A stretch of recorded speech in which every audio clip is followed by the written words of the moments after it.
But I watch a lot of crap as well. So you have to watch crap to enjoy the good things. So that's right. It's same with stand-up. We have to have the bad comedians to enjoy the good ones. Yep. Hello and welcome to Deus Ex Comedian. My name is Ryan Bussell. I'll be your host.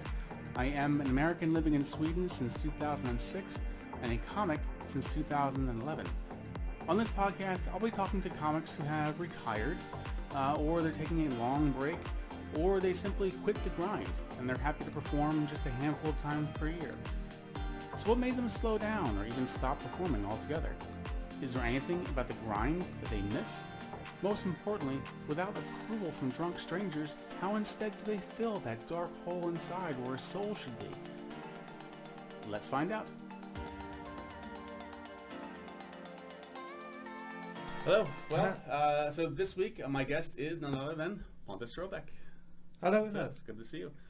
Yeah. I told you before I had the idea for this podcast because I was thinking about all the people that I just haven't seen for a long time. I used to see fairly often.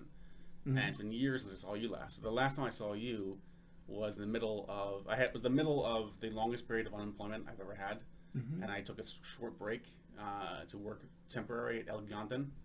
So I was working at this electronics store in Stockholm, quite near a posh area of town. Ah, okay. And now I remember. Yeah, and you came in, and I ran into you, and we were talking a little bit, and you said, "Oh, I didn't know you were working here," and I said, "Yes, this is my day job," and you laughed really hard.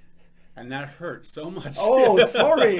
Because I hadn't said it as a joke. But you should have laughed because it's a ridiculous thing to say. Yeah, but it's funny, wasn't it? Yeah, it was very funny. Yeah, don't quit your day job. That's a classic line, isn't it? Such a stupid thing. It implies that, well, comedy is my night job. Yeah. I get a beer now and then. I'm sorry. I didn't. My intention wasn't to hurt you. No, but it was, you should have laughed. So it was good. It was. But...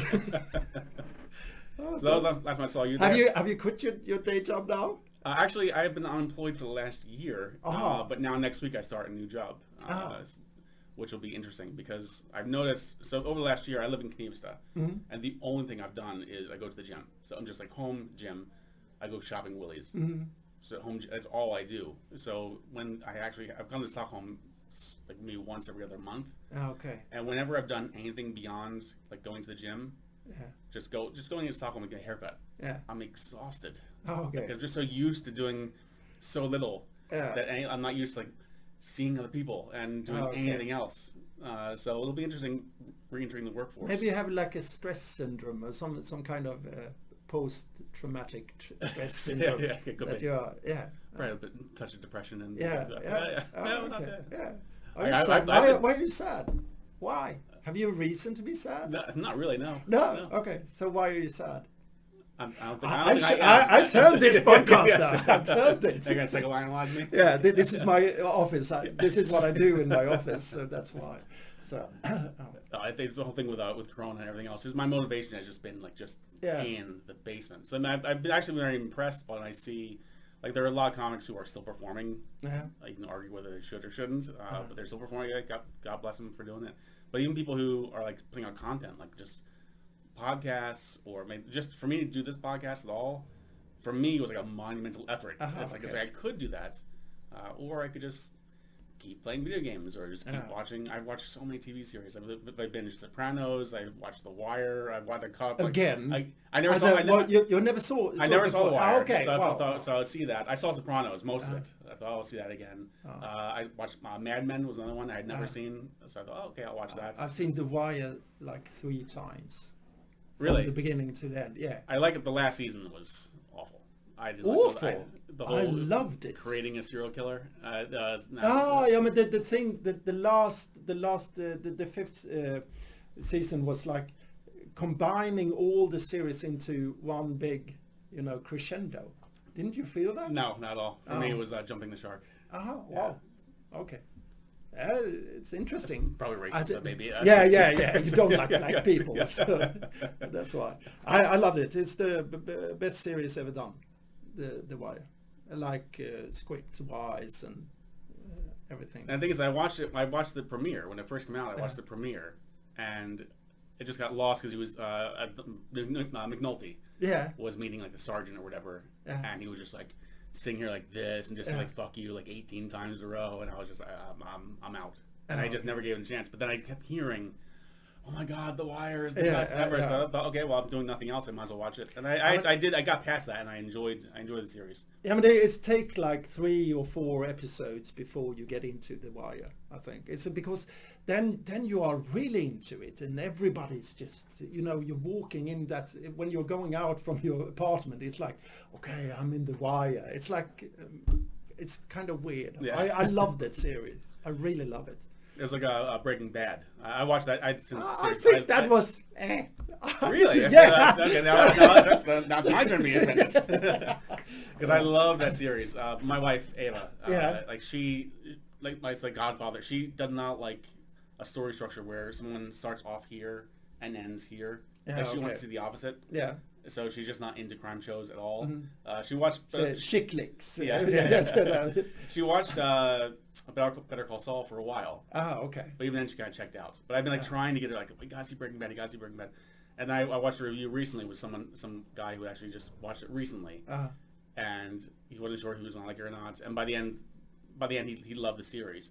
But he kept talking about how he had to give it like a full season and a half before he got into it. Yeah. And that's made me like, okay, I'm not really quite sure. That's too long. I convinced my wife to invest that much time and still maybe not like it. But I watch a lot of crap as well. So you have to watch crap to enjoy the good things. So that's right. It's same with stand-up. We have to have the bad comedians to enjoy the good ones. I would say it's mostly bad. It's mostly crap. Yeah, most of them are like 80%. The other thing I was going to tell you about that store, the store I worked at, because it was quite near like the posh area of town. The Kungsgatan. Exactly. Yeah. So celebrities would come in now and then. So in the warehouse there was a whiteboard where employees actually write on the whiteboard what celebrities they come in. So I actually add your name to the list. What, me? A celebrity? It lasted one day. Someone erased it. Yeah, he's not a celebrity. I love that person. I don't see myself as a celebrity. No, you should. I was big in the 90s. Yes. So there was like that was my prime time. Then it just went downhill. So to define our terms for this podcast, I am talking to people who have just officially just retired from the scene completely, or people who are like they're taking a break, or just people who they're just like, they're just satisfied just to perform now and then. I'm on a break. We were on a break. I'm on a break. I quit. I don't know. I have no answer on that. But it was. I can tell you if you want to. Yes, please. It was like I think it's 6 years ago now. I went to a small club, a shitty club here in Södermalm, and it was a kind of rough evening. A lot of drunk people, and that was my prime. When it was really kind of stökigt. I don't know the word. Yeah, but it was rough and hard. That was my, I really liked it. And I went up and was 2 people just heckling and being assholes in the audience. And I just smeared them out and made them so small for like 25 minutes, just improvising. And I went off and people were telling me, wow, this is the best stand-up I ever seen in Stockholm. Wow, you were really good. Wow, you're the best. And right then, there and then, I decided that, okay, this was my last time. Why? Because I didn't felt that it was good. I was like, did you think that was good? Did you think that I was on my top just now? Then you don't have a high expectation about me. It's like I can do so much better. I can be so much better. I shouldn't be here in this crappy club. I should do other things. I felt that, and I just met my fiancée, and a couple of days before, I think I met her for the first time, and I started to be happy. So I didn't need stand-up anymore. I felt like I don't need this. I don't need that confirmation from the audience. It's all about confirmation from Of course somebody. it is, yeah. So I don't need it anymore. So I just said to myself, this is the last time, and I didn't book. I took away all the bookings I had and everything like that. It was a relief. It was like a good thing. I don't know if probably I'm going to do it sometimes in the future again, but not now. It's like I don't care. I do the Swedish SM ordvitsar, the pun contest, once a year. But that's not stand-up. That's more of a, we meet the old comedy gang and do a venue of puns. I've never gone to that. You shouldn't. It's awful. I hate puns. Puns is the worst thing I know. So no. I think for me, what the challenge would be, because Swedish is my second language. Yeah, I think probably the majority of puns would go sailing right over my head. Yeah. But I have heard ones that are quite good. Yeah. Have you seen Tobbe Ström on stage? Yeah, of course. Yeah. So he's the grand champion. Not anymore, but he has been for 3 times. Well, I take credit for that. Because when Ava and I got married, we had a roast, and Toba was on the panel, and at that point he had never won, so I called him the Corolla of Ordvits, and then the next year he won. So I had to lift the fire. Inspire him. Yeah. So, what do you want to talk about? So 6 years. So it's been 6 years since you performed at all. Not at all. I'm doing like keynote speaks about presentation techniques and everything like that. So I'm still in the business in a way. Okay. I've been directing some shows as well for people, stand-up shows, and helping people, be on stage. So I'm good at that. I'm a director, a comedy director. So I've been doing that, but I'm not been standing on the stage and doing stand-up. For being funny on the stage I've been, but not, but more like a keynote speaker for companies and everything like that. And how long did you perform for when you were? I started 91. So the infancy then, because stand-up in 30 years ago. Yeah, stand-up in Sweden is so young compared to other places. Compared to England or US. What was the scene like then? I mean, you must have seen it change a lot over the years. Of course, I had a relief of it for a couple of years as well. I got children and went living in a villa, being that guy. But 91, that was the 3rd year of stand-up in Sweden. If you talk about the start as in 1988 with Westermans. Some people had done stand-up before that, but they didn't call it stand-up. But they had been doing monologues, touring around on theaters in Sweden and everything like that. But so I went up because I had a mentor called Ika Nord. She's a mime artist in Sweden. She was my mentor. She helped me with all my performances. I was like an actor. And I moved up to Stockholm in 91 because I helped her with a show that she did at a theater that is no more. And in the autumn, I just took a normal job at a school for a kid, like helping a young kid. And she was so mad at me because she thought like, you should be on stage, you should be. And she was so mad that I tried to make a living. It was like, so she just hung up the phone, and 10 minutes later she called me up and she said like, okay, in 10 days you should be on Patricia, a boat that was in Slussen, and you're going to do something called stand-up comedy. Do you know what it is? And I said like, yeah, I know what it is. I've seen Thomas Pettersson and Peter Wahlbeck performing before. You should do 10 minutes and you're going to get paid 1,000 krona. It's like, so I was like, okay, 10 days, I'm going to do stand-up. So I went there. I met Bertil Goldberg, shook his hand, and went up for 10 minutes, and it went well. So then I started my career. I was working at that school, and at night time I was doing stand-up. So I was 1 month later I met Fredrik Lindström, and at the same time I met Felix Herngren, and we started a group, and we are starting to doing shows and everything like that. In between I was doing my work at the school, and I started to get work at SVT Bolibompa doing children's. So I was doing the whole palette. When you're doing shows, were they in theaters, or was they? Well, we were doing small clubs. Like it was a club called Studion at Sankt Eriksplan.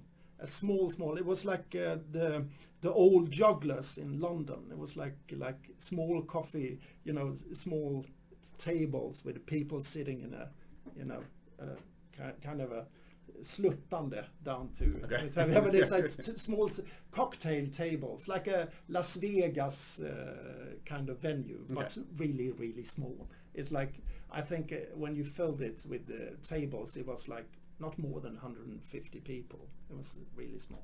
We started doing shows there and doing stand-up and sketches, and then Fredrik and Felix started with Hassan for 4 weeks, and then Fredrik took over and he made Hassan. And at the same time we were doing shows, and we were doing ZTV programs at ZTV, touring around the country, doing stand-up, getting paid from the first time you got on stage. Not as it is today that you don't get paid. I was getting paid for the first time I was standing on stage.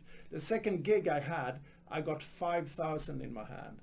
It was like, and then I went up to like 12,000 a gig.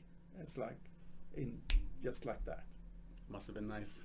No, it was you didn't have that many clubs in Stockholm. You had Patricia, and you had Norra Brunns just started there in 90 or 91. You had those 2 clubs, and then you had some small, like Krönet had tried to. A lot of the restaurants tried to do stand-up. Some comedians tried to start a club and like that, but it didn't really work. Then I started to work with the. At the same time, later on, I started to work with Teater Pseudo, who was a theater group, and we were touring around with the Riksteatern, with a small, like a play, and like that.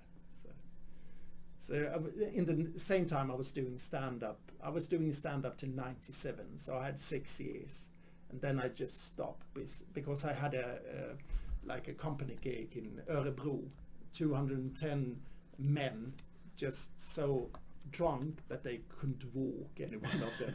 And I was like so tired of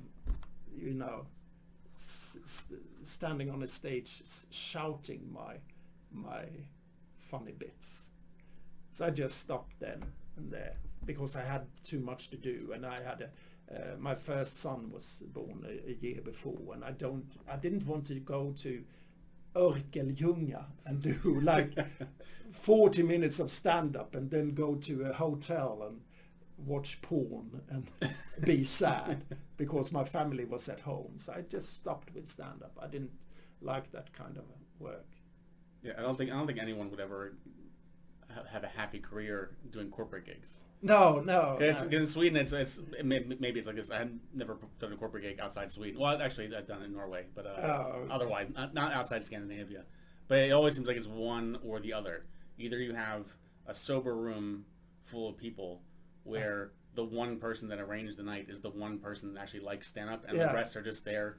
They'd rather, they have to. Yeah, they'd rather talk to each other, have fun with instead of just staring at you, or they're just blitzkrieg drunk. Yeah. And then it's heckling, and heckling is fine, but again, not Cro-Magnon heckling. The people who's just about, oh, you're gay, you're it's like I can't have a conversation with you. That's the thing, because in Sweden, because audiences are so polite here, heckling is so rare. But when you do have a heckler, when you do have a heckler, it's someone that is just shit-faced, and they give you nothing. It was like, it was strange, a strange time in the 90s, because it was a lot of money, and I made a lot of money doing stand-up, because you were paid like directly, and everything was smooth and everything like that. But in 96, 97, stand-up had a dip as well. You know, you didn't get that much gigs, and 99, I think, Janne Westerlund and those guys started again. They started I don't remember what they called, but then was that Stockholm Live? Yeah, Stockholm Live, yes. And then in 2003 or 4, Henrik Schyffert started with stand-up again. And just a year before, I've been just trying to be funny again, because my oldest son wanted to do stand-up as well. So I went with him and made my gig, and then he went up and did some stand-up. Okay. So that was the reason I started again. And then 2000 is, I think I don't remember when it was, 2007 or something like that. We started a club with Adil Fakki, had started a club at Malmen, and then it became Mitt i Smeten. And then Isak Jansson was in the same club as well, and he started with SME Ordvitsa.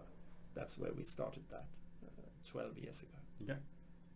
But I was doing stand-up for a while, from 2004 until 5 years ago. So I did some gigs.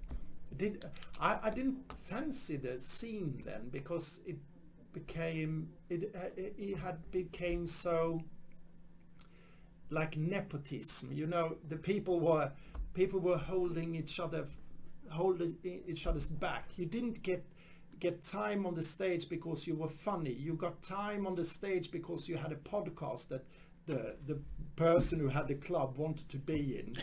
And it was so much like politics and so much things that was strange. And I was just making a lot of enemies. I felt like people were getting angry on me because I didn't care for those things. But I imagine you were not having a problem getting stage time, though. No, but still, I don't think I was that funny. In a way, I was doing I was doing a lot of improv when I went up on the stand-up stage, and I saw all those rookies just getting on stage doing the same bit over and over again. Still not funny, but I was like, feel the room. Just look around you. You can pick up things in the room and just say, haha, funny hat or anything.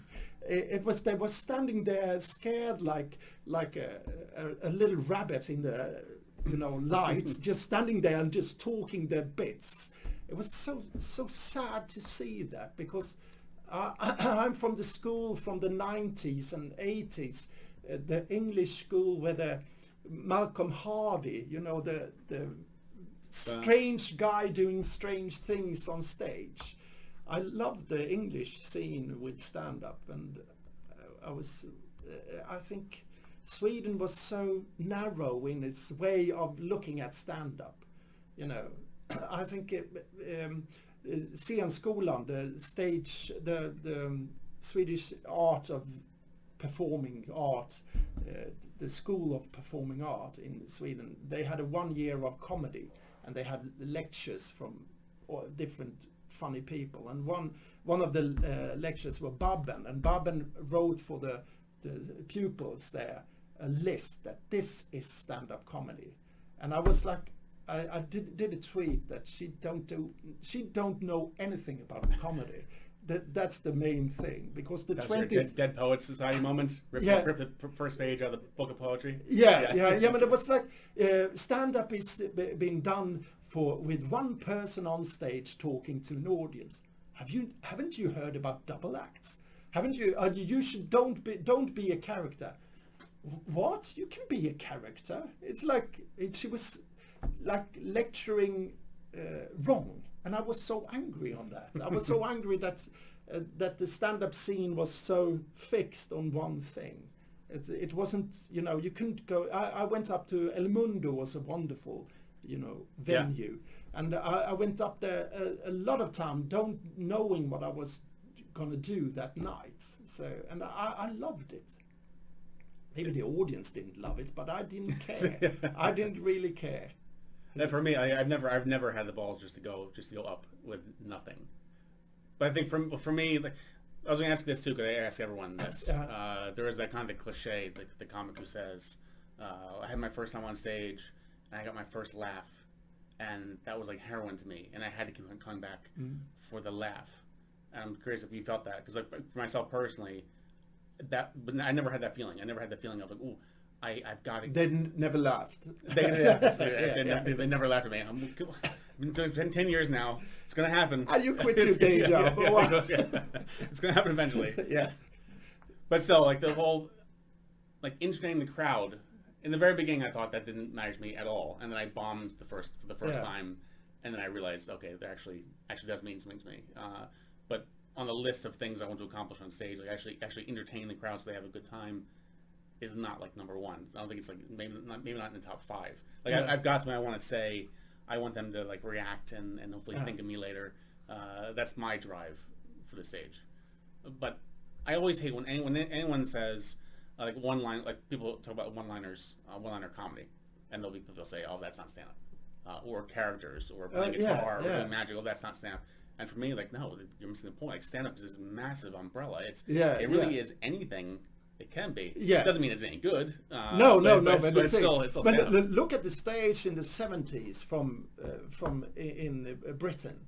That's the most funny, you have Malcolm Hardy starting the Tunnel. That maybe was in the 80s, but still, it was a variety. It was a different people just getting up on stage tried to be funny in any way. Yeah. In juggling or try to do magic tricks in the same time. They are Jaro Sadowicz, who was a big artist in the late 80s, in the beginning of it. He was a magician and telling jokes. Then you have Tim Wine, who's only doing puns for like 90 minutes. It's a variety of different things, stand-up. And in Sweden, it's a lot of stand-up police just telling, this is stand-up, this is how you do it. I went up to El Mundo just doing a trisslott, starting to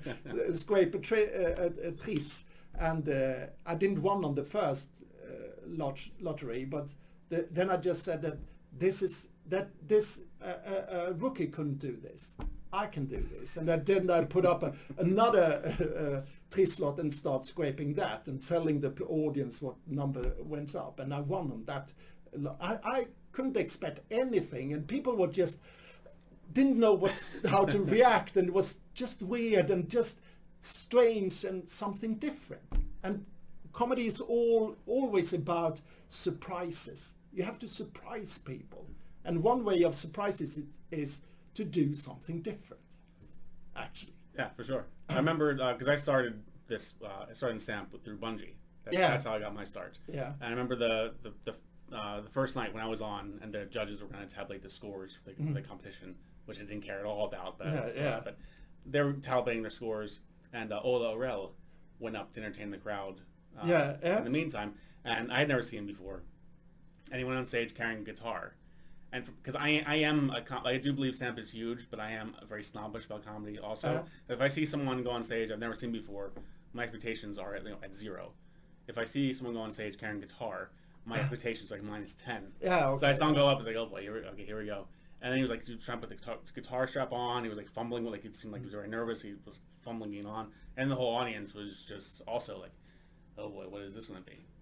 And then he started playing, and he just slaughtered. I think he slaughtered because he had lowered the feeling of the room so low that it swung so far the other way. Yeah. So it was really cool to see. Yeah. Ola Orell, I love him. He's always, when we are doing Rollspelsklubben, we are a little gang with Thomas Eriksson, Ola Orell, and me, and we are doing the Tola. We have done a lot of things at Rollspelsklubben together, and I love Ola. He's so different to me, actually. Yeah. That's why I love him. Did you feel like, because you have a mix of theater and doing keynote speeches and stand-up, did you feel like you were being yourself when you're doing stand-up? Like, I've been like the bad version of myself in 10 times more of that. I've been doing. It's like when you're doing stand-up, you have to be like a cocky person, getting up there, and you shouldn't be nervous. You shouldn't be. It's like, but you should have a bad self-esteem. You should be bullied in your youth, but still you have to show the audience, the dogs in the audience, that you are capable of doing. Make them laugh. That's the main thing. You have to get up on stage and doing that. So, but the thing is that I felt like the first time when I was doing stand-up between 91 and 97, I was like the lovable buffoon of myself.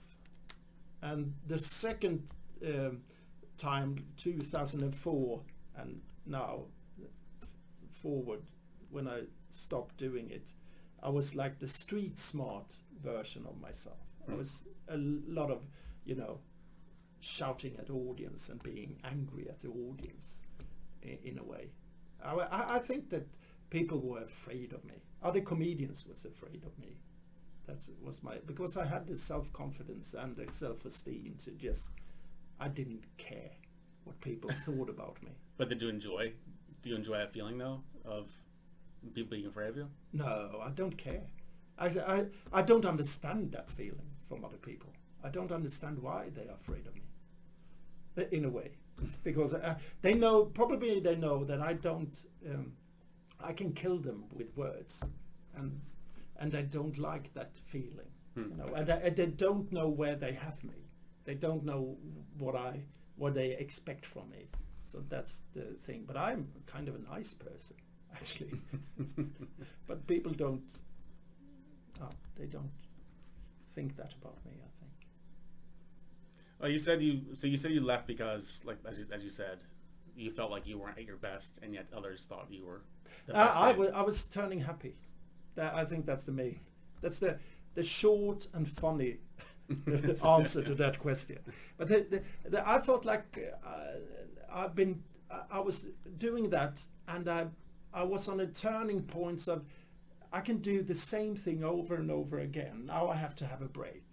And when I'm getting back on the stand-up stage again, I'm going to do something completely different. That's what I was going to ask you, is because you changed over the years. Yeah, of course. So does this new feeling give you any motivation to go on stage and show a new side? The thing is, when I had my stop between 97 and 2004 or 3 or something, when I would do my first gig in 2003 or 4, I didn't remember.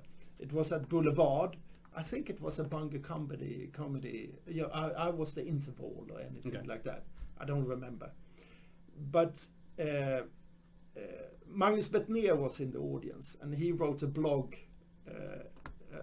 about it, and just wrote like, then Pontus Ströbaek went up on stage from he's an old comedy, and he shouldn't have done that. He shouldn't been doing a comeback because he's awful. Okay. He was writing that, and I was like, hey, why? And I confronted him and I say, why did you say that? But why are you? You can tell me in my face. You shouldn't say that on the blog. And I was just we had a kind of a beef, and I was so mad of that, his comment on that blog, and I was like, the next time I went up, I just changed everything, because I went on stage and I hadn't seen stand-up in some couple of years, and I didn't know the room anymore. I didn't know the feeling. So the next time I had done my homework, and I was totally different, writing material in a different way and everything like that, and tried to just get the room, because I saw a lot of stand-up comedians not understanding the caption of the room, understanding that too. So I felt like, okay, I'm going to be that comedian that can take something from the room and make it.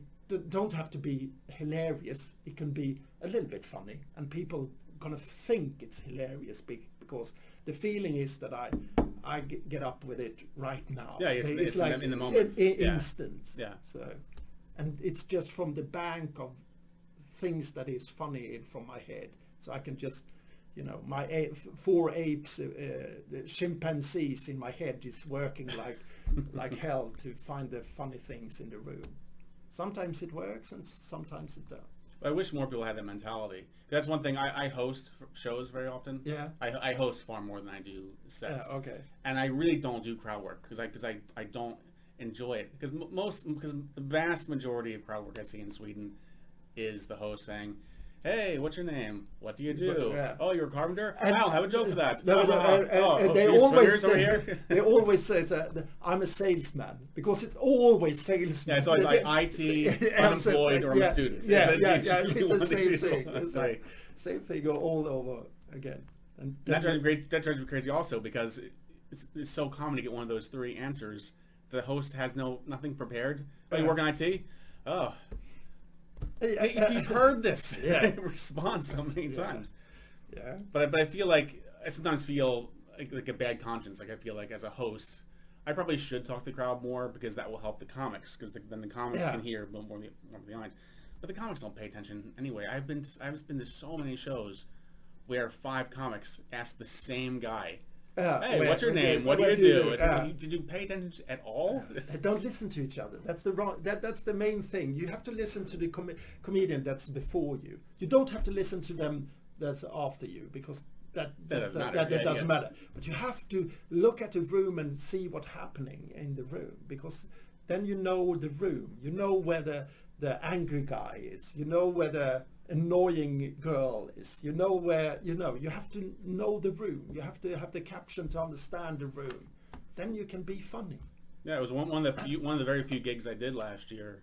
It was my first time in months, and I had a set in mind that I was going to do, and then the comic before me did all your jokes. It's all my jokes. Yeah, you've seen them 1,000 times. Yeah. But he was talking about Pippi Longstocking. Yeah. And then I was listening to him, and it hit me like, oh shit, I have a joke that's like 8 years old. I haven't done in 8 years, but it goes. I could talk about that, and then I was thinking about that, and then I realized, oh, but there's in my bit there's a callback to another bit I haven't done in a million years either. So I just changed my entire set the minute before I got on stage, and it went really well because I think the audience really appreciated I'm actually. It's in the moment. But it's in the moment. They've probably felt a little bit of anxiety in you that I don't know what I'm going to talk. I have to remember this. I have to, and then you started to taste the words you were saying, and then it felt like, okay, this is happening now. That's the main thing. That's the main thing in comedy. And that's what I loved at the beginning when I first started. And this is, I think people don't really quite understand the real process of how it is to start, because. I mean, everyone knows that when you first start, you're going to be terrible. And I was. Except for you. Today, yeah. I did mark that. I wonder how good you really were. I wasn't that. I have heard recordings from my stand-up from 92. I was starting 91 in November, so I've heard recordings. But I started recording myself from the beginning, the early beginning. And I've heard recordings from the beginning, and I'm not funny. I'm not. Me and Thomas Eriksson has a podcast called Svenskt Skämtlynne, and for the patrons we have an extra additional that we doing cringe things, from ourselves. And we have been playing up the 92 gig that I did in Trollhättan, and just commenting the gig, and Thomas has just been pointing finger at me and laughing at me that I was so young. It's like 28 years ago. It's so weird. But the audience felt that I was funny. That's the main thing. That's the important thing, yeah. Yeah, because definitely over years, maybe I've seen like status updates, like on Facebook, a memory of like 9 years ago. I was like, oh, I killed Tonight Big Ben. It's like, no, you I'm sure I thought I did then. Yeah. But I've seen so many comics with way more experience than me have a set that I would dream for. Wow, fantastic set. And they walk off stage and they're just miserable. Just but it's almost like your situation where you felt awful. But the other comics in the room, like, oh, that was the best. But it really matters so what you feel. Yeah, the strange feeling of after a gig is always anxiety. It's all when you're stepping off and you was like, okay, what just happened? That's my feeling always. Okay, what just happened? What did I say? I'm not myself on stage. I'm some alter ego, just like a madman, the mad science on stage, and I can do anything on stage because I don't have any shame in my body. That's good. That's a handicap. Yeah, you have to get ridicule, pride. You got to throw those away. Yeah.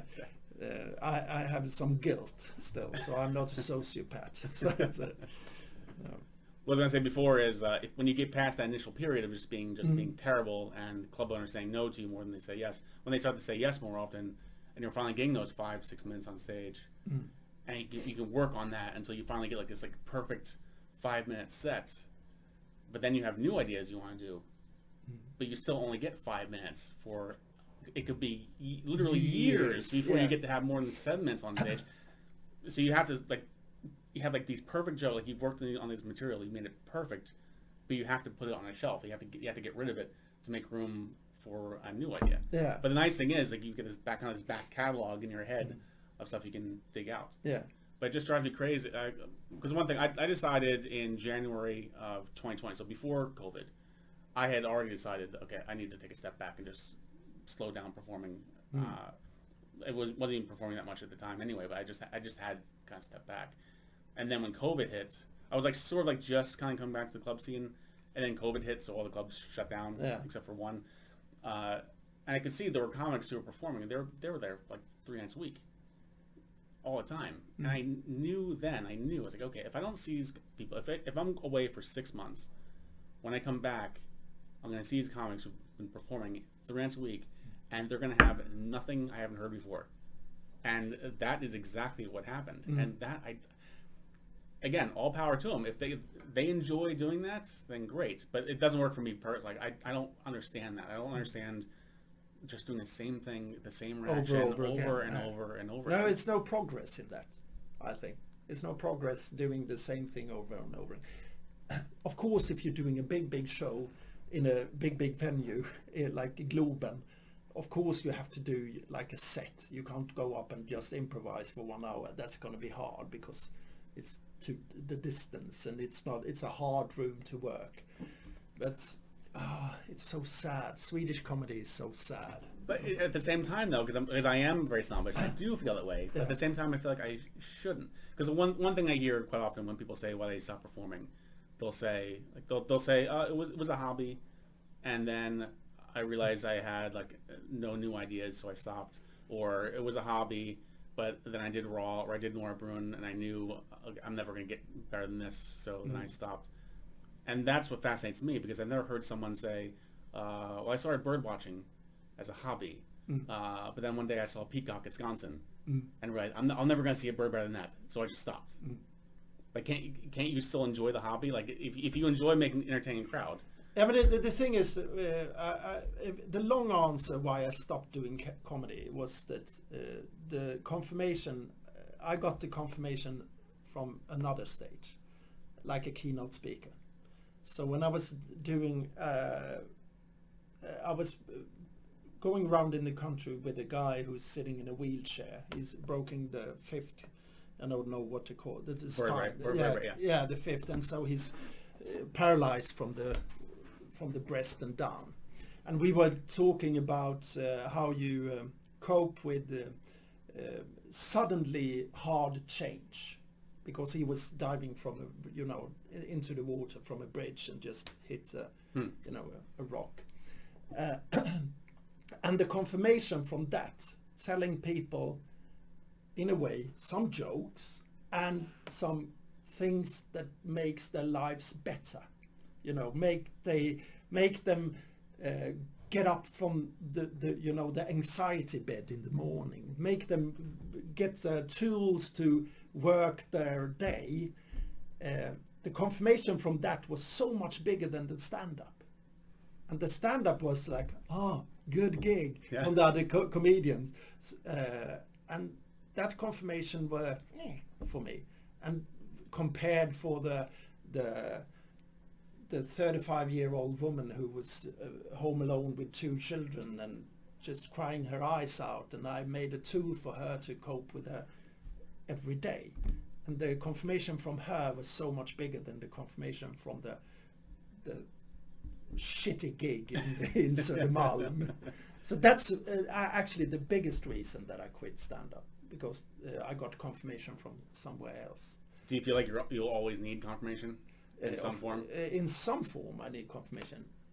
Now on the COVID year, I've done a lot of Zoom, lectures and kind of, and the Zoom is really hard, because you don't get the confirmation there, because you don't get the confirmation from the eyes. That's the best confirmation. People would look into your eyes, and I can feel, okay, there is a trust. Okay, there's something built up between us. We can trust each other. You can't get that on Zoom. You can't get that through a computer. And that's the main thing. So this year has, been hard on the confirmation bit. But I still have clients that I haven't told that what I work with. No. I'm a keynote speaker's mentor.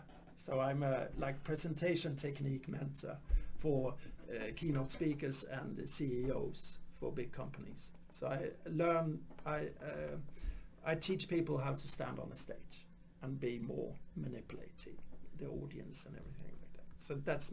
So the year I had in Corona is been having clients sitting in a chair here, and I get confirmation from them, of course.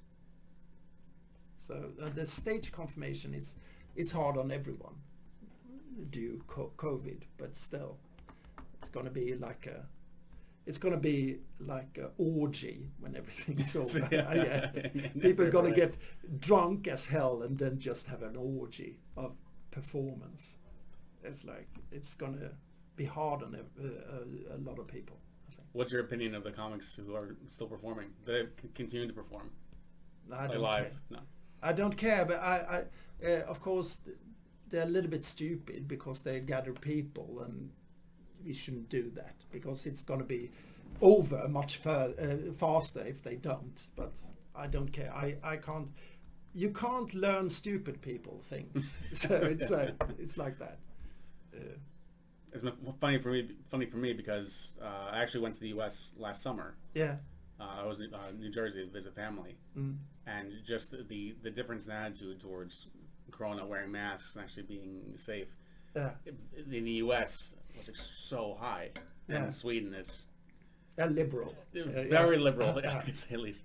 What was interesting to me was that Sweden really switched places in the political landscape in America, because before COVID, CNN, MSNBC, on the left, they loved Sweden.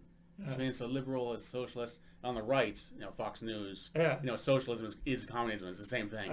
And Sweden was the great villain. And then when COVID hit, it flipped completely. So CNN would just show all these pieces on Sweden. It's like, they're not social distancing, they're not wearing masks, they don't care, their numbers of deaths are so much higher than their neighbors. Meanwhile, on Fox News, they're saying, why are we locking down? Look at Sweden. Sweden is fantastic. Like they're just using common sense, blah, blah, blah. I'm curious if that's going to, after COVID, maybe they'll flip back. Yeah, probably they do. Probably they do. Everything is efterkonstruktion. I don't know the English word. After construction. Right. You're doing constructions afterwards. So it's going to be a lot of them.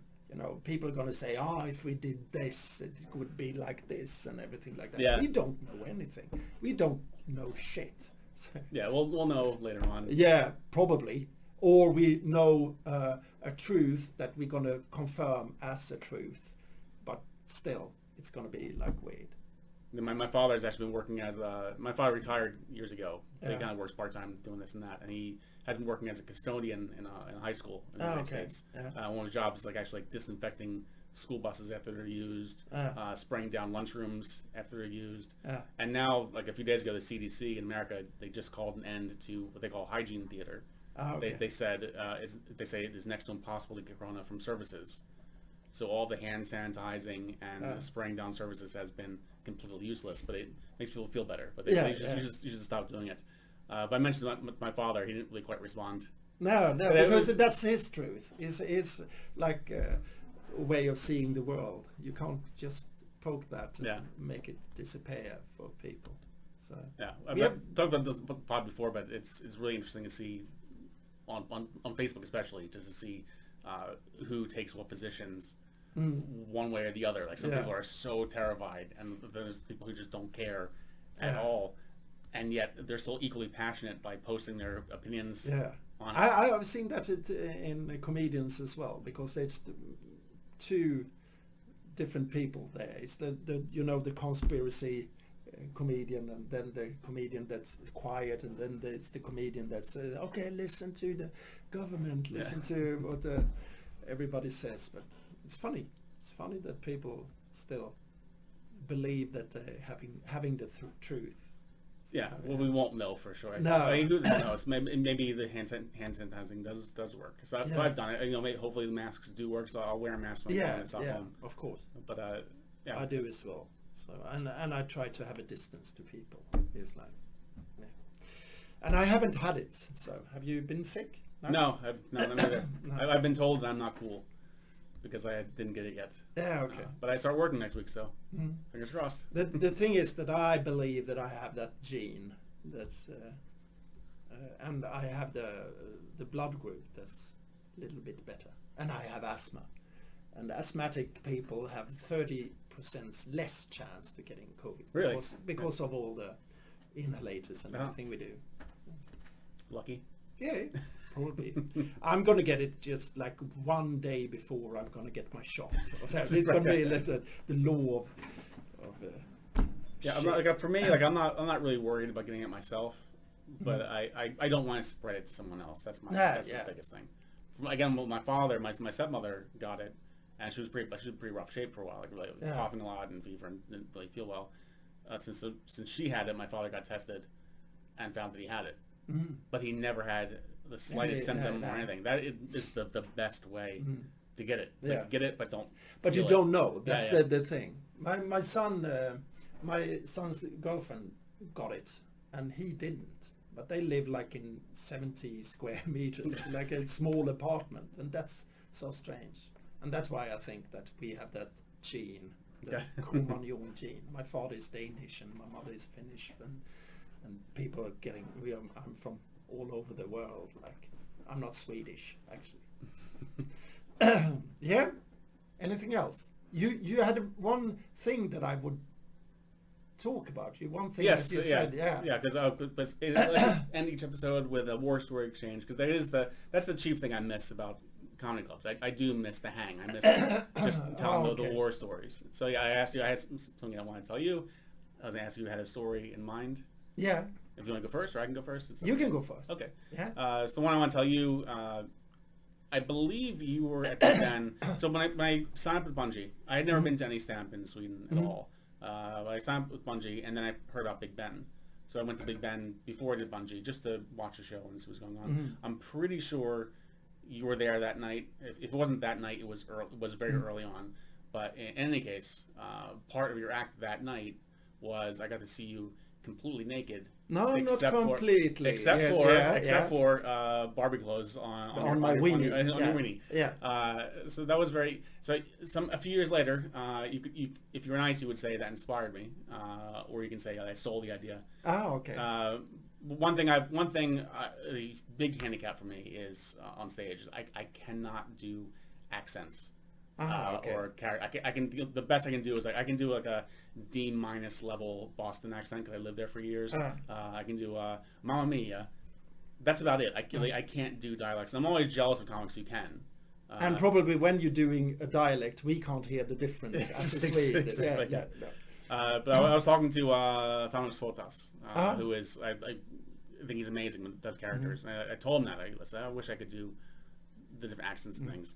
And he looked me in the eye and he told me, he said the reason you can't do voices is because you say you can't do voices. So I was like, that's very profound. But it's Yoda. Yeah. It's Yoda. But then it just gave me this idea of, okay, what if I go on stage and I'll tell the crowd, okay, I'll tell them exactly that I have this handicap and I'm going to try to get over it by testing a few. I'll do classic villains from movies, and if I do it well, then you'll guess who it is. So I set this big setup, And then the first one I do is Darth Vader, which is extremely, yeah, exactly. It's so basic. Okay, that one went well. And then for the next one, I end up doing my impression of Buffalo Bill from Silence of the Lambs, so James Gumb. So I have all set up, so the DJ would play Goodbye Horses. I did the scene where I put the robe on, I take everything off underneath, and then open the robe, put the lipstick on, do the old, like, would you vote me, and then microphone, and then open the robe, and I'm tucked in, and I just stand there, and I would just stand there for like 5 minutes or so. So I had this idea, and I was booked at Mafia, a bar. Yeah. So okay, I'm gonna do it on that night, and I wasn't thinking at all that it was Valentine's Day. And for whatever reason, the audience was predominantly women. Yeah. And they loved it. I had this huge reaction when I did it. And from that point on, actually, Mafia started doing a Valentine's Day, a special Valentine's Day show, and I did that bit every year for years. So that was really fun. But I did it once at Big Ben. It was the only time I ever actually got to host the show. I think I was like the 80 people in front of me in line couldn't do it, so I got to host. But I had already had in mind I wanted to do this bit there at Big Ben. So I did it Big Ben and got the same reaction. It was fun. But then the owner found out, and the bartender told me afterward. He said the owner had come to me and said, "No one gets naked here again." Yeah. So if you're planning to do that bit again, you can't do it at Big Ben. I'm sorry, I ruined it. I probably can do it. I probably do it because the owner is afraid of me. That's a funny bit. That's a good war story. Yeah. I have a lot of war stories. Okay. I can't pick one. That's the problem. Tell as many as you want. Wow, that's good. The first one, I was when I got that, kind of thing from you to talk war stories. I remember in '93, I think it was. I had been doing stand-up like for 2 years. And I went to visit a really good friend of me called Dave Thompson in England. Yeah. He's not a big comedian, but wait out that, it doesn't matter. He's been doing a lot of comedy with what is called Harry Hill. He's doing a lot of comedy with Harry Hill, who's like a goofy guy in England with he talk like this. He's really a different guy, but he's done a lot of. He's been Harry Hill's sidekick and everything like that. He was a good friend, Dave Thompson. He had been in Sweden doing like comedy at the Nässjö Comedy Festival. He was doing like a lecture for Swedish comedies for what is comedy, and he had a lecture for like 3 hours talking about only comedy. And we were really good friends, and we hid out, and everything was good. And I went to visit him in London, and I asked him that can't we go to the worst place there is here in London, the worst place? And he said, of course. So we went to Up the Creek, who was Malcolm Hardy's place, a big comedian in the 80s who was doing the balloon dance. Have you seen that? Yeah. He was the one of the characters in the balloon dance from England. And he had a place in Up the Creek, in Greenwich, called Up the Creek. And all the furniture in this venue was screwed on into the floor. Nothing was loose. They were serving beer in plastic mugs. There were ashtrays on the table as like massarin, the folie things. There was nothing hard in the audience place because they were throwing things at the comedians. They had just a month before I was there. They had taken down the nets that was in between the audience and the stage. And Malcolm Hardy was always comparing. He was MC at the venue, and he was always like shit-faced. He was always as drunk as hell. He had once, Dave told me that he had once peed on a guy who had fallen asleep in the audience, and he started to just pee on him. So it was a really rough venue. And I went there, and I think it was a Sunday.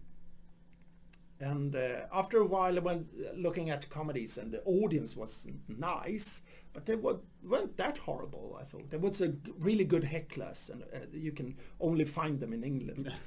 And I said to Dave, as a joke, actually, this is not that hard. I can do this venue. And he said, oh, really?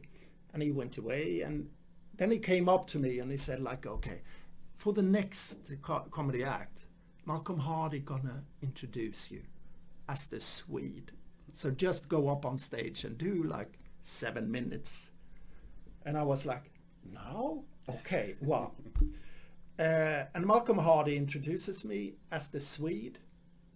And I get up on stage and I do the best 7 minutes I've done ever in my career.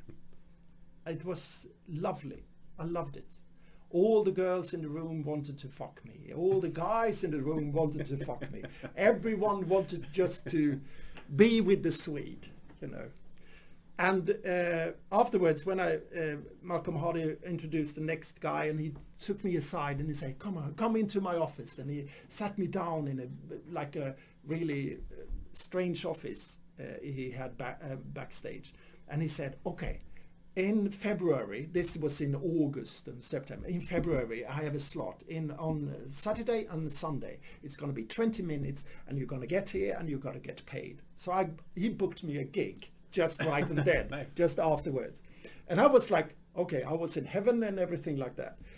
And this was before the email time and everything. You couldn't email in 93.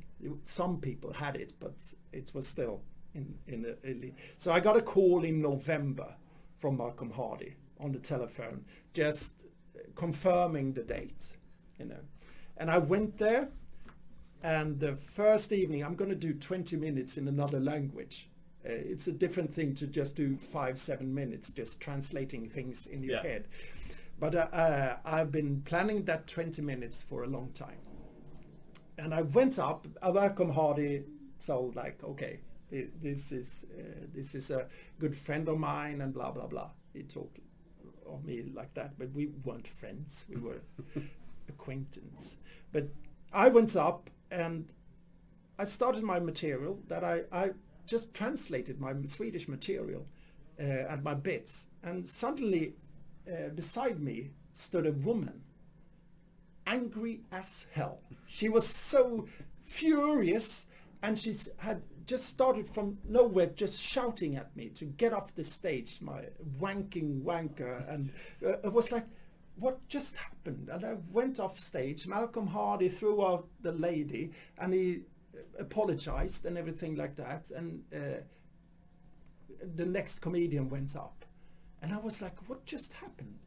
And I realized that I just translated my material from Sweden, and the equality between men and women is different in 93 in England and in Sweden. In Sweden we can just talk about things and no one gets offended.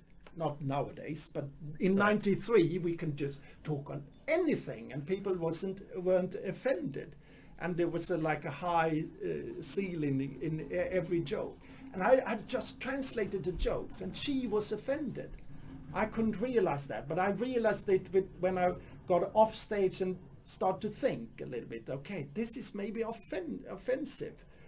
Do you remember the joke? What the joke was? I can't remember the joke actually. And the thing is that I didn't sleep that night because I had a gig the next day, and I started just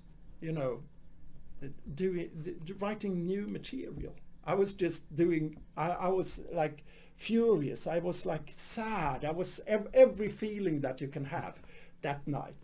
And I went back on the Sunday, and when I went in backstage, and Malcolm Hardy was standing there, drunk. He was always drunk, but he was drunk, and he looked at me and said, "Wow, are you here? I didn't think that you would come here today." But strong, he said, just strong. Wow.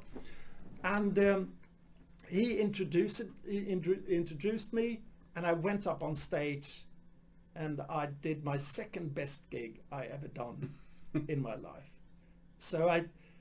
And when I went off, I said to myself, this is 90, I think it's 94, in February 94. I said that this is the last time I did England, because it went so well. And I was like, I will remember the last gig I did in London.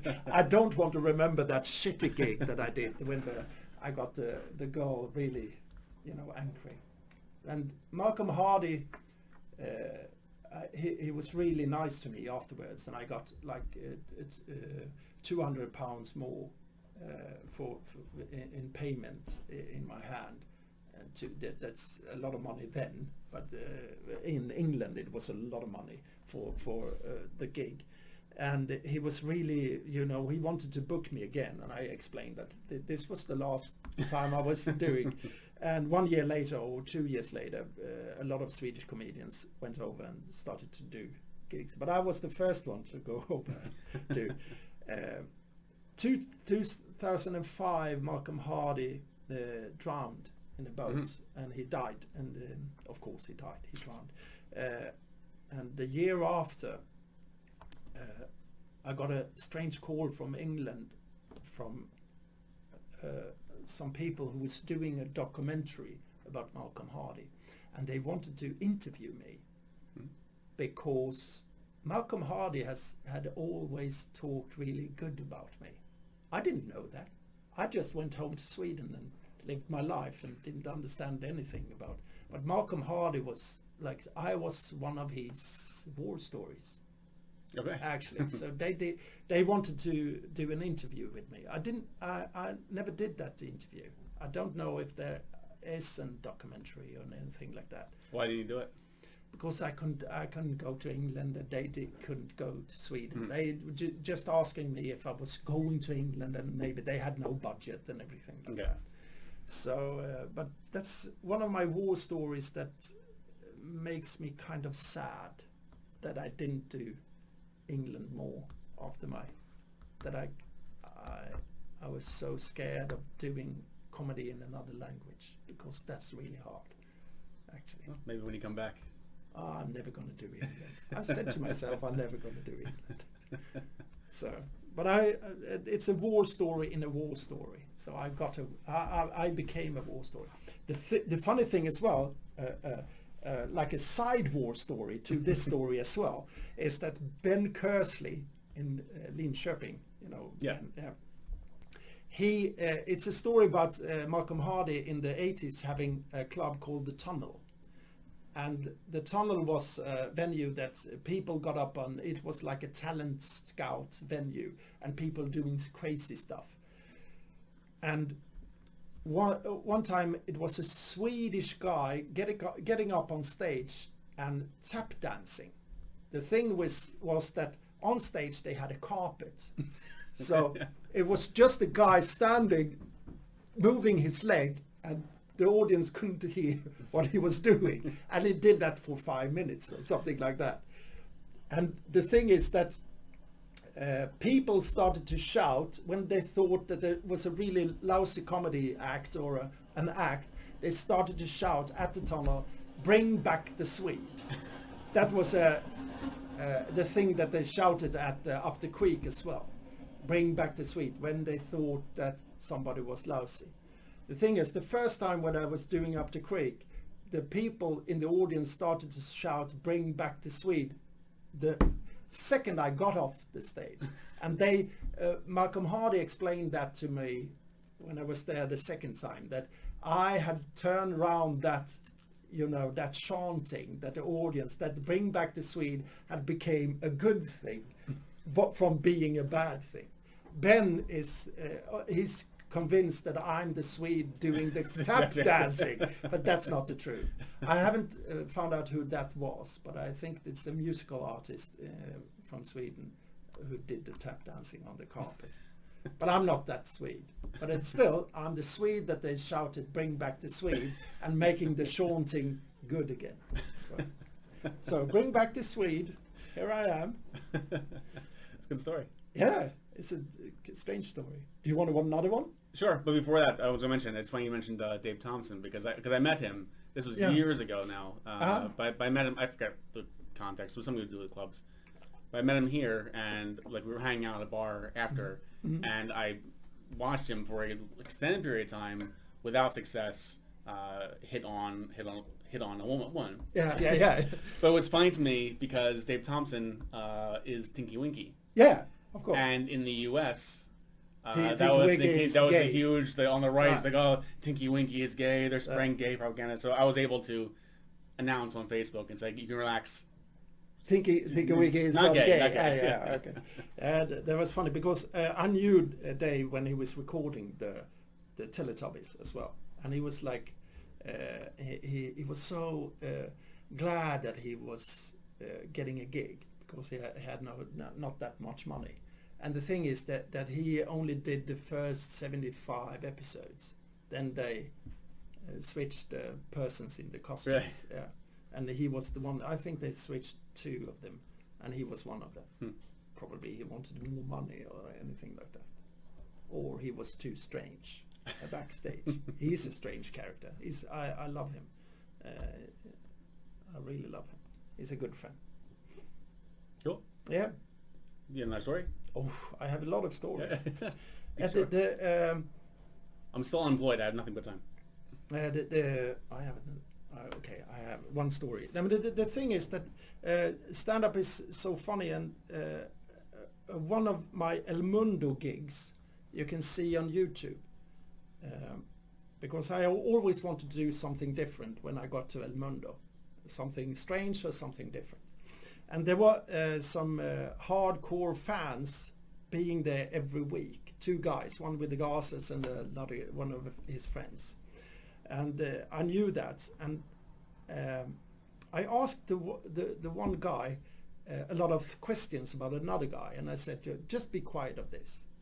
And the bit that is on YouTube is called the Mentalist. Because I'm getting up on stage and saying to the audience that I'm going to change path. I'm not going to be a stand-up comedian because I don't fancy that anymore. I'm going to be a mentalist. And then I start with this guy sitting in the audience, and I say, can I borrow your glasses? So I started to fill the glasses, and then I start to tell things about him that only he can be, when his birthday and where his mother and father is called. So I just Googled everything and just made a cold reading of him as a warm reading of him as hell. And he was just sitting there. Yes, that's true. And afterwards, that I always had a catchphrase at El Mundo. I always said, and this a rookie comedian can't do. This is the one thing that a rookie comedian can't do. So I just did that bit with the Mentalist. The thing is that the funny thing with that bit was that I had rehearsed it and rehearsed the things about this guy for one night, and when I got there, he weren't there. So just like 5 minutes before, I realized that I don't have any material to get up, and then is when I remembered that I had 2 trisslotter in my pocket, and that's when the trisslott bit got started. Okay. So the thing is that then half year later I was at El Mundo again, and he was in the audience, and I just got that memory back and did that bit. So it took like 8 months for me to do one, like 8 minutes bit once, just for one venue. And I think a lot of comedians should learn from that thing, because that's more funny. I think it's so much more funny to do one thing, one-off, 5 minutes, and then never do it again. And people are going to remember it as like, this is crazy. He wrote one thing for one gig at shitty El Mundo for 50 people, and he's never going to do it again. I think that's kind of a spirit you have to have as a comedian.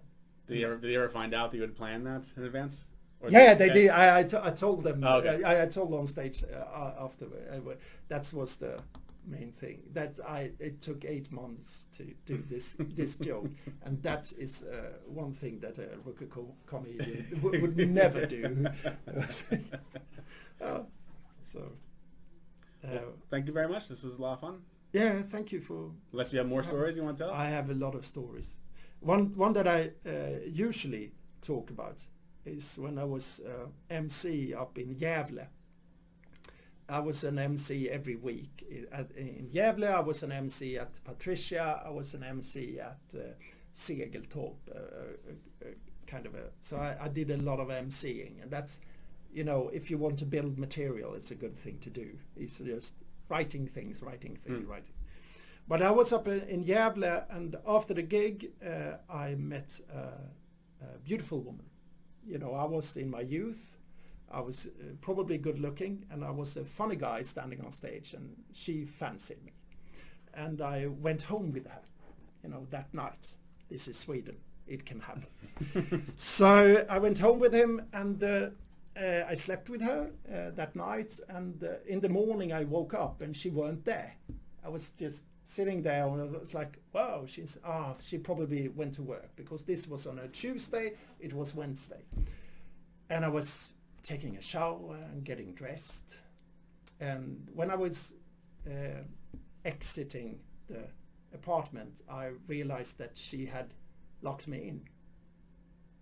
When she left in the morning, she has just locked her, everything. Probably she was stressed and just locked. No.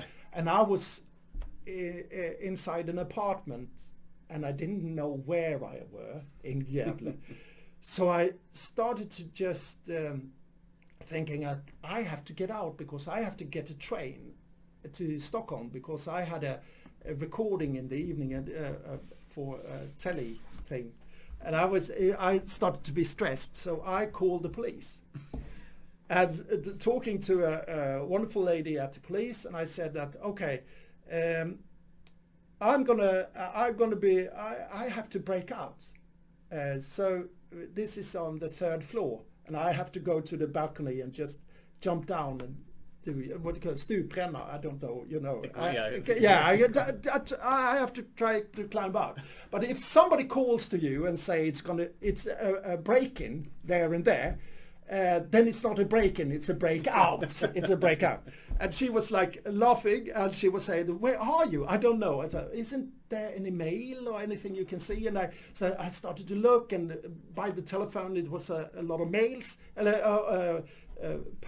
postcards and everything, and I started to read it. It was I can't remember the name, but it was like Susanna and Hans Eriksson. And I was like, she's married. Okay, she's married. This is some kind of, okay, I have to get out now. And I was just hanging up, and I had sent the address to the girl.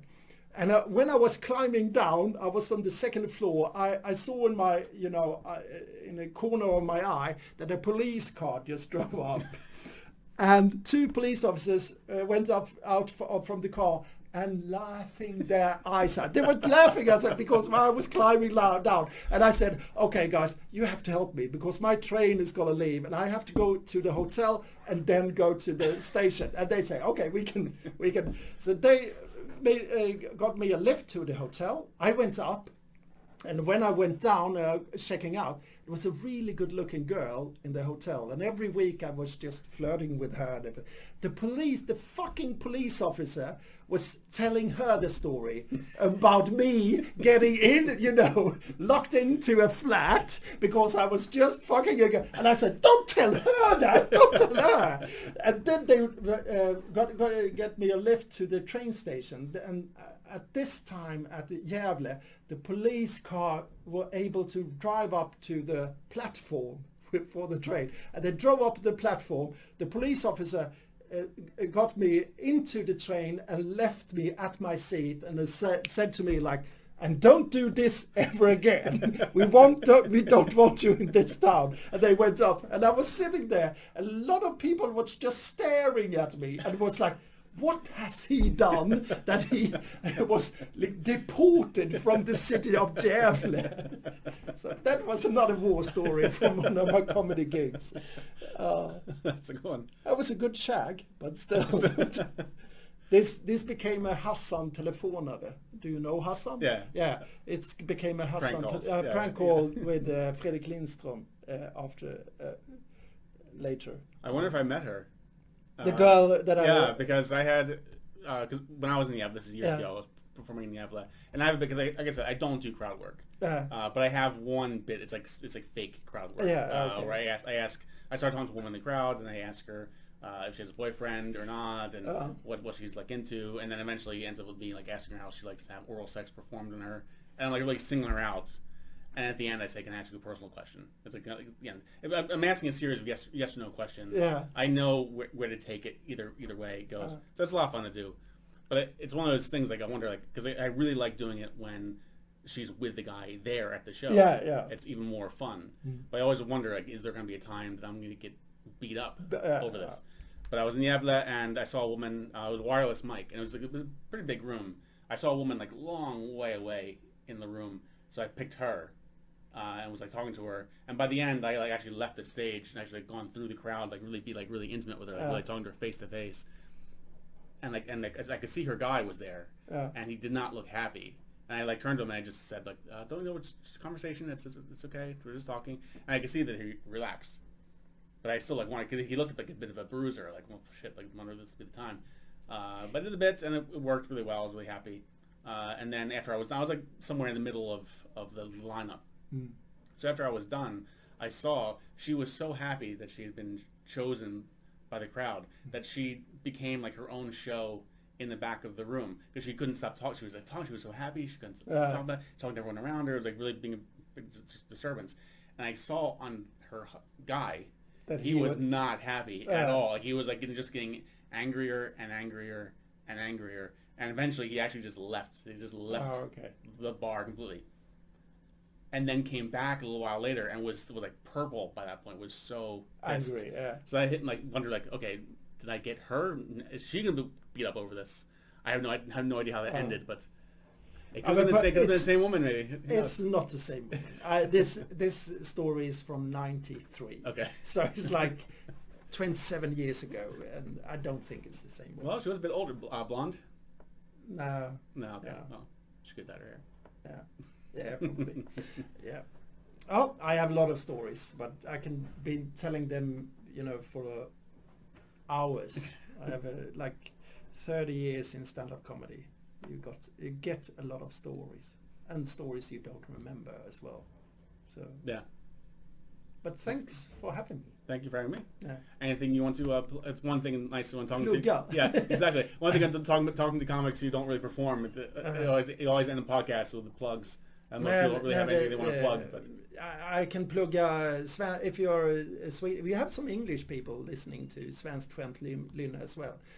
Me and Thomas Eriksson talking about jokes from the last, not the last century, from the 1910th. Swedish jokes from then, and we try to analyze them and make them funny again. So Svenskt Skämt Lynne, it's called. If you want to listen to that or become a patron to Svenskt Skämt Lynne, then I earn some money. Any Instagram or? We have an Instagram at Svenskt Skämt Lynne, and I have an Instagram as well. Ströbaek, it's called. So I only do Instagram as well. I stopped doing Twitter. I've stopped doing Facebook. I can't manage all the crazy people. Yeah. So, do you want to plug anything? No, not really. No. This pod. What's it called? I'm calling it Deus Ex-Comedian.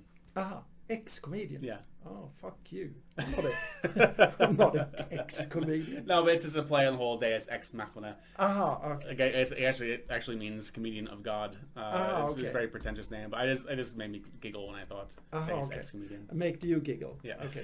Okay. That's it. Funny. That's what stand-up is. We must say what we think is funny. Okay. Yes. Funny. Thank you. Thank you. Hey.